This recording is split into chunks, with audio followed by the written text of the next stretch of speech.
అందరికీ నమస్కారం. రేపు జనవరిలో సంక్రాంతికి నిజంగా పేదవాళ్ళకి, మధ్యతరగతి వాళ్ళకి ఒక కానుకగానే చెప్పుకోవచ్చండి. ఈరోజు మహాకూటమి ప్రభుత్వం ఏదైతే ప్రకటించిందో సంక్రాంతికి మరో 70 అన్నా క్యాంటీన్‌ని ఆంధ్రప్రదేశ్ మొత్తంలో గ్రామీణ ప్రాంతాల్లో గూడా ఏర్పాటు చేయబోతున్నాం అని చెప్పారు. అయితే ఈ అన్నా క్యాంటీన్‌లు ఎప్పుడు స్టార్ట్ అయ్యాయంటే 2018 తెలుగుదేశం పార్టీ గవర్నమెంట్‌లో ఉన్నప్పుడు పేదవాళ్ళకి తక్కువ ధరకే మనం అన్నం ఇవ్వగలగాలి అని చెప్పేసి ఆ రోజుల్లో కేవలం ఐదు రూపాయలకి అన్న క్యాంటీన్‌లు ప్రారంభించారు. 2018, 19 సజావురం జరిగినాయి. అయితే 2019లో మన దురదృష్టవశాత్తు పేద ప్రజల దురదృష్టవశాత్తు వైసీపీ పార్టీ రావడం జరిగింది. జగన్మోహన్ రెడ్డి గారు సీఎం కావడం జరిగింది. ఆయనకేం పుట్టింది? నేను పేదవాళ్ళకి ఇంత తక్కువ ధరకే పొట్ట నింపాల్సిన అవసరం ఏంటి?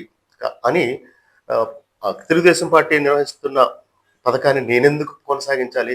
పేదవాళ్ళ కడుపులు నింపాల్సిన అవసరం నాకేంటి? నాకు 151 సీట్లొచ్చాయి కదా! అని చెప్పేసి ఈ అన్నా క్యాంటీన్‌లు పూర్తిగా నిర్వీర్యం చేశారు. ఎలా అయితే ప్రజా దర్బార్‌ని అంత కాస్ట్‌లీ బిల్డింగ్‌ని దుర్మార్గంగా పడగొట్టి నేలమట్టం చేసి తన అహంకారాన్ని రాష్ట్రం మొత్తం ప్రజలు మొత్తం చూసే విధంగా చేశారో, అలానే పేద ప్రజల అన్నా క్యాంటీన్‌ని కూడా 5 సంవత్సరాల పాటు తీసేశారు. అయితే మళ్ళీ మహాకూటమి ప్రభుత్వం రాగానే రాష్ట్రంలో ఉన్న అన్ని అన్న క్యాంటీన్లు తెరుచుకున్నాయి. రూ. 5కే భోజనం పెడతా ఉన్నారు. సుమారుగా 200 పైచిలుకు అన్న క్యాంటీన్లు ఈరోజు నడుస్తా ఉన్నాయి.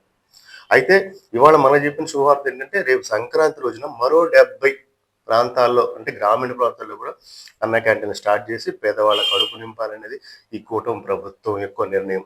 మరి నిజంగా పేదవాళ్ళు, రాష్ట్ర ప్రజలందరూ కూడా ఇలాంటి నిర్ణయాన్ని స్వాగతించాలి.